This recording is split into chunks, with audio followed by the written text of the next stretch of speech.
Bonjour Aurore Berger, Bonjour. ministre des Solidarités et des Familles. Merci infiniment d'avoir accepté l'invitation d'Europe 1 Midi Week-end.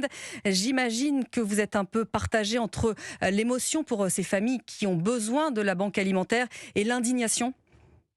Bien sûr, moi je partage à la fois les mots de colère, de consternation et d'indignation qu'ont rappelé à la fois les bénévoles des Restos du Cœur et les élus de Wattrelos qui ont découvert les faits. Ce qu'il faut, c'est surtout faire en sorte à la fois que l'enquête porte ses fruits et qu'évidemment une condamnation exemplaire puisse exister, parce que attaquer les Restos du Cœur de manière délibérée, parce que là on a cherché à porter atteinte aux restos, c'est clairement attaquer les gens qui sont les plus fragiles, les plus vulnérables, les plus modestes, et puis c'est trouver des solutions.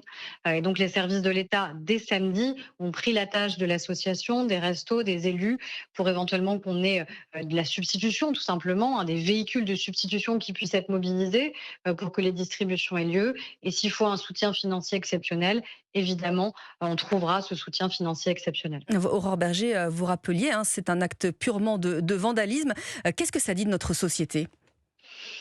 Je ne sais pas s'il faut en tirer un enseignement général. Ce qui est certain, c'est qu'on sent un climat comme ça de violence qui est absolument intolérable. Et qu'encore une fois, quand on attaque une association dont on sait qu'elle vient en aide aux plus fragiles, aux plus précaires d'entre nous, aux familles les plus modestes, et comme vous le disiez, en plus aux abords de de la rentrée des classes, quand on attaque des symboles de la République, comme ça a pu être le cas il y a quelques semaines, je pense à nos écoles, à nos mairies, à nos bibliothèques, je pense qu'il faut que l'État soit évidemment implacable, à la fois pour dénoncer et que la justice passe, de manière évidemment à ce qu'on démontre que sur ces sujets-là, on ne laisse rien passer. Vous avez pu parler, vous, Aurore Berger, qui êtes ministre des Solidarités et des Familles, à des bénévoles, à des membres des restos ?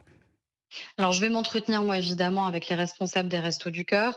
J'ai demandé, moi, tout de suite, à ce que les services de l'État, mais je vous disais, ils ont pris leur attache dès samedi, parce qu'on en parle aujourd'hui, mais voilà, ça a eu lieu vendredi, dès samedi, et donc dès hier, les services de l'État ont été mobilisés. Il y a cette réunion que vous avez mentionnée. Moi, je suis à leur totale, évidemment, disposition. Ce qu'il faut, c'est pouvoir, encore une fois, réagir dans l'urgence, parce que quand on est une famille précaire, quand on a du mal et on mobilise énormément de moyens, l'État mobilise énormément de moyens sur l'aide alimentaire, on ne va pas attendre une semaine, 15 jours, 3 semaines évidemment pour pouvoir bénéficier de cette aide. Et puis je veux dire surtout un immense message aussi de solidarité vis-à-vis des bénévoles qui ont dû être extrêmement choqués, heurtés de découvrir leurs locaux saccagés. Vraisemblablement, ça aurait même pu être pire, puisqu'on comprend, et vous l'avez justement dit, que certains auraient cherché à mettre le feu et à incendier carrément l'intégralité du local. Il y a un impact sur, on le disait, peut-être 40 000 personnes. Merci beaucoup, Aurore Berger, Merci à vous. d'avoir accepté l'invitation d'Europe 1 Midi Week-end, ministre des Solidarités et des Familles.